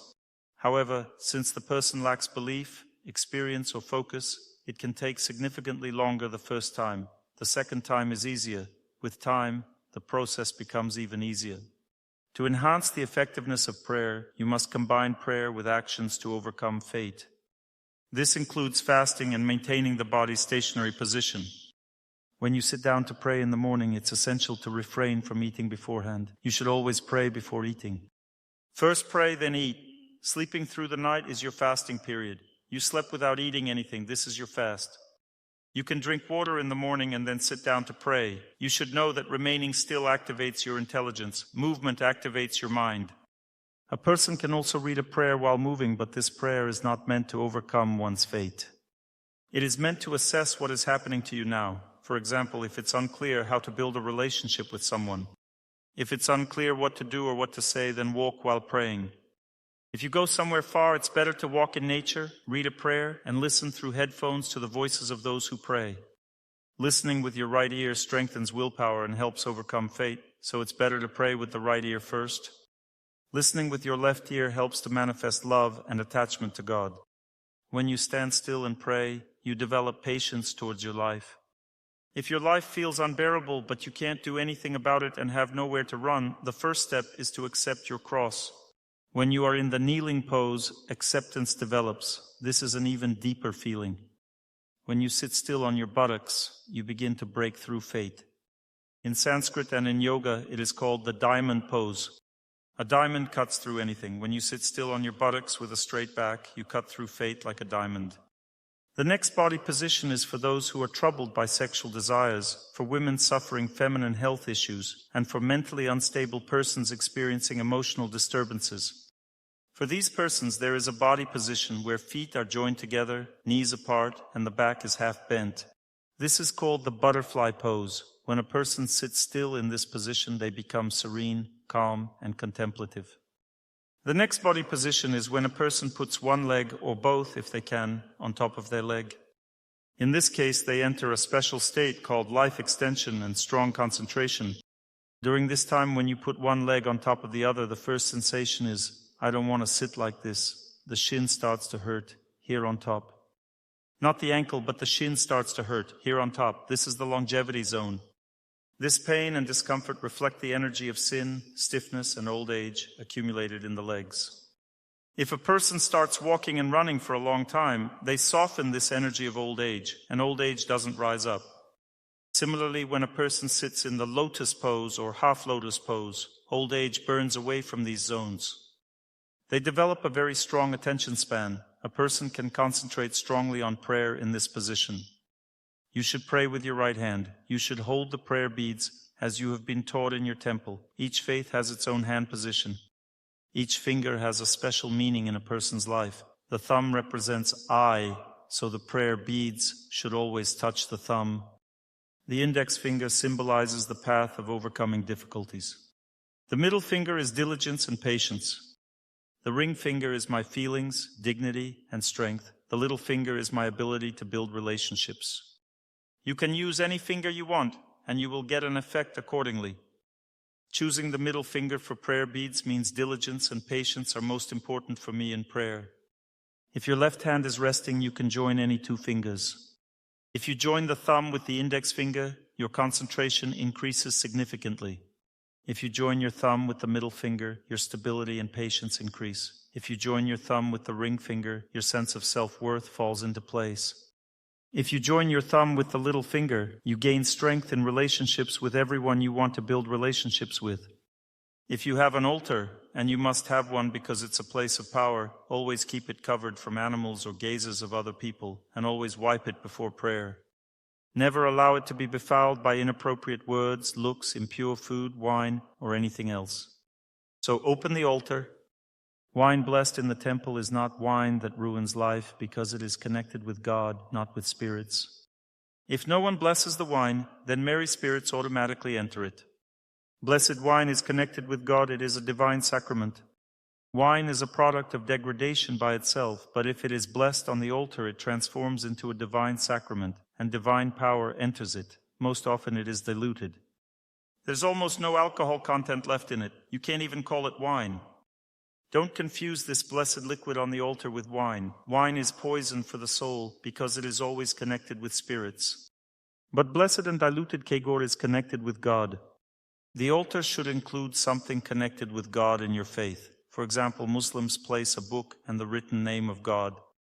Christians place images of God and saints. Everyone can light a fire. When a candle burns before the altar and you begin prayer, the candle becomes blessed and starts to cleanse your consciousness. If there is water on the altar during your prayer, it becomes blessed. Then if you add a drop of it to what you drink, all water becomes blessed. If you sprinkle this water on food, the food becomes blessed. If you sprinkle this water on a person, they become purified. Pure water can purify anything. Fire is the same. It's best to put down a prayer mat where you pray so you don't come in direct contact with the floor. When you're done praying, put it away. When you pray, you need to do it out loud, not silently. When a person prays silently, they pray in their mind and don't overcome their fate. There are exceptions. Some people can engage their intelligence while praying silently. This is a very high level of personal development. It's like shouting without opening your mouth. It's best to at least whisper if your relatives get very agitated by your prayer. They will get agitated and nervous. If you're just starting, then you need to pray in a whisper. Tell them that you're doing this to heal yourself or improve your life. Don't burden them with anything else. They simply aren't capable of understanding it. It's like trying to explain higher mathematics to a child. They won't understand any of it anyway. The prayer routine should not change. It's better to tell yourself to pray 5 minutes a day and never stop doing it than to tell yourself to pray for half an hour a day and not have time for it. You should choose a routine that is easy for you to follow and follow it for life. If it's easy for you to follow a 10-minute routine, then choose that. If half an hour is easy, then do that. But if half an hour is unbearable, then choose 5 minutes. Even if a person prays for 5 minutes, they completely change their entire life because any contact with God makes you a person fortunate. But realistically, to improve mood, at least during the day, you need to pray intensively for 20 minutes.